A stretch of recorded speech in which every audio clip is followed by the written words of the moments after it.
ไม่สูงท่าพ่อแม่พี่น้องคนเมืองใต้เฮาผู้ก็ผู้คนค่ะเนาะไม่สูงพ่อแม่พี่น้องเจ้าผู้คนป้า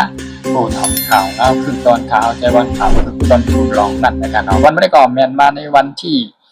26เดือนที่6 2026นั่นนะครับเนาะแม่นอยู่ในวันศุกร์นะครับเนาะวันไม่ได้ก่อข่าวเฮาแต่ไรหาหรือว่าอะไรเอาข่าวเงาคือตอนยามตั้นเกี่ยวกับเรื่องข่าวนอกเมืองนั่นนะครับเนาะได้ไรมาต่อไต่ไทยรัฐนี้นั่นก็เป็นภาษาความใต้เฮานั่นหนังหือพ่อแม่พี่น้องคนเมืองไทยปอดเปิ้นกูโก้กูก้นกูเจ้ากูตวนกูป้าไหลถ่อมกับเงาคือตอนยามตันแดข่าวแจ้งแว้งนั่นนะครับเนาะ เขาก็ที่ไหลมาต่อไต่เปลี่ยนเป็นภาษาความใต้เฮาเหไหลมาเปื้นผ่าวันนะครับอันวันในเมื่อนั้นก็เกี่ยวกับเรื่องข่าวก็มี1หัวข้อนะครับเนาะหัวข้อข่าวเขานั่นก็การที่ผ่ายเจ้าหน้าที่ภูมิพลพรในอันที่ไหลมา7กดทับด้วยนะครับว่าเกี่ยวกับเรื่องอาวุธนิวเคลียร์ที่เมืองอิหร่านนะครับเนาะอิหร่านนี่ก็ไหลมาลาดว่าต่อให้ที่ให้เจ้าหน้าที่ภูมิพลนั้นมา7ด้วยกดทับด้วยอาวุธนิวเคลียร์เฮาไหนนะครับเนาะโดไลเป็นข้อตกลงอันกำลุนสุดกันนั่นกุ้ยถึงที่มา7 และกดทัดไหลนะครับว่าเนาะแล้วก็ใจว่าที่มากดทัด7ด้วยก็เกี่ยวกับเรื่องที่อันเลยตกลงกันมาเรื่อง MOU นั่นเนี่ยมันอันนั้นมันเป็นข้อตกลงอันกันอีดอ่อนกุ้ยเกี่ยวกับเรื่องนิวเคลียร์นะครับเนาะคำในภายตั้งเจ้าหน้าที่ภูมิพลในกันเนาะเจ้าหน้าที่ภูมิพลว่าลาดว่านั่นก็ IAEA นะครับเนาะว่าจะเข้าไป7ด้วยนะครับเนาะการที่ในเมืองอิหร่านนั่นเฮ็ดนิวเคลียร์นั่นนะครับเนาะก็เพื่อที่จะให้จุ่มIAEA นั่นให้กับ7ให้กดทับไทยแม่นตีรองตั้งมันนั่นว่าอิหร่านเขาเฮ็ดนิวเคลียร์ถึงแล้วนะครับเนาะกำในเรื่องนิวเคลียร์เนี่ยเรื่องนิวเคลียร์เนี่ยก็อิหร่านเนี่ยยอมอยู่เยอะนะครับยอมอยู่เยอะเป็นจึงคือก็ภายในตั้งอาทิตย์หน้าเนี่ยนะครับเนาะเดี๋ยวเลยกว่าอุบอู้กันแทงก้ำหนึ่งนะครับเนาะ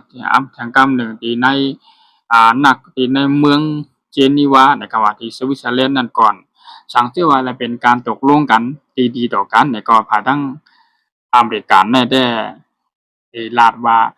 กูตีกูตั้งในช่องแคบฮูมุดอันมาเป็นอันที่เรียนผ่านตั้งนำฝังหลายช่องแคบฮูมุดนั่นที่เก็บกาสังหีเมียวเหี่ยมเก็บขวัญเก็บกาเมียวที่ให้กว่าง่ายไปล้มนะครับว่าสังเกตว่ามีข้อตกลงเรื่องกำลังสุดในการนอมผู้ว่าภายทั้งจุมผู้นำอิหร่านนั่นก็กองทัพอิหร่านเนี่ยที่ไล่มาลาบาซึ่งแต่ก็ไปถอนไปข่าวเงาเกี่ยวกับเรื่องหัวข่าวขอในการนอมหัวข้อข่าวเขาได้ก็อันตั้งอิหร่านในอเมริกาได้เลยมาตกลงกันเมื่อป่นมาอะไรเป็นติด2ติดอะไร2ติดค่ะเนาะว่าการตกลงแลดียุดยื้อกันตึกกันนั่นภายในเขาตั้ง60วันก็รายว่าเป็นอันที่ดีและเข้มเรียบกว่าย่อหยาย่อเนี่ยกำในมีในภายทางอเมริกันนั่นก็ได้มามีข้อความนั้นก็ส่งผลดีกว่าผลผ่าวถึงผู้นำอิหร่านว่ากำแน่ที่มาตกลงกันที่กับกันแห่งกำหนึ่งในเมืองที่เมืองเจนีวานั่นก็ที่เมือง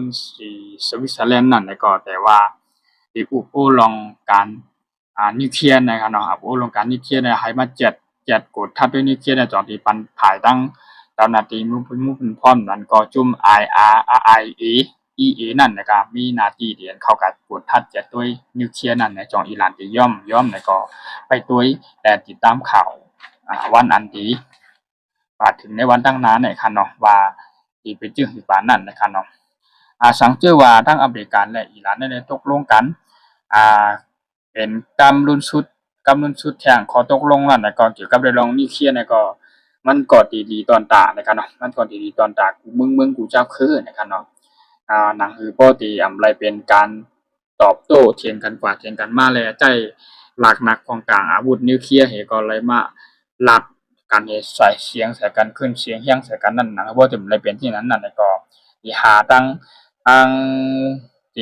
งบนห้องว่าหาตั้งอุป โอ้กันที่มาเติงปางกันนั่นในการภายผู้มีคุณพรเจ้าหน้าที่ทั้งบ่ฮ้องว่าระดับสูงในการอันเป็นเจ้ามีภูมิจันทร์ทั้งภายอิหร่านเกาหลีในการภูมิจันทร์ภายทั้งกองทัพทั้งอเมริกันเกาหลีเนี่ยก็ที่ได้มาตกลงอุปโภกันแทงก้ำหนึ่งในการแต่ว่าถ้าเกิดว่าตกลงอุปโภกันย่อเป็นข่าวลีเง่าตอนตาด้านอิหร่านและอเมริกันได้ตกลงกันยาวๆเนี่ยแล้วก็ภายกูเมืองก่อที่ไรหันจอมจะได้หันอกหันใจจอมกันจะได้มาเป็นน้ำหนึ่งความใจเดียวกันให้ก็จะได้พ่อมงเสียงปากกันก็จะได้ดีใจจอมนะครับเกี่ยวกับเรื่องหัวข่าวข้อนั้นก็IAEA นั่นที่ไรมาย้อนเจ็ดซี่และกดทับด้วยอาวุธนิวเคลียร์เมืองอิหร่านวันถึงกันในเย่านะครับว่าในอิหร่านเนี่ยย้อมในการหัวข่าวข้อในการนอกกับในข่าวใจวันช่วงข่าวคือต้นกุร้องนั่นจังไรมีหัวข่าวอีกตอนตอนไว้นะครับนอกหนังหรือพอมีพี่น้องคนเมืองใต้เฮาก็คนปกติไล่ข่าว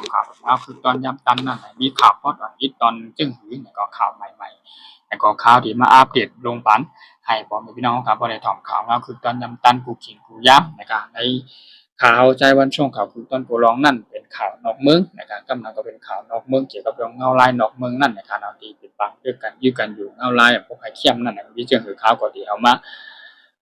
อัปโหลดที่มาปืนเผาปันพ่อแม่พี่น้องของเขาให้ไล่ถ่อมได้ยินเปลี่ยนเป็นภาษาความรัดความใต้เฮานั่นนะครับเนาะพ่อแม่พี่น้องของเขาก็คนที่เป็น FC ของเขาเนี่ยก็กำรู้สึกก็ย้อนให้พ่อแม่พี่น้องของเขาอยู่ดีกินหวานตัวใจ2คนก็ยินคำสาปอย่าลืมเข้าว่ากดไลค์กดแชร์กดหินบันข่าวนะครับเนาะแล้วบ่ได้ติดตามข่าวสารคือตอนยามตันนั่นนะครับเนาะเกี่ยวกับเรื่องข่าวนอกเมืองนั่นนะครับเนาะยินจงเข้าใจอย่างกับไปสุภาพเข้ามาประกอบแห่งข่าว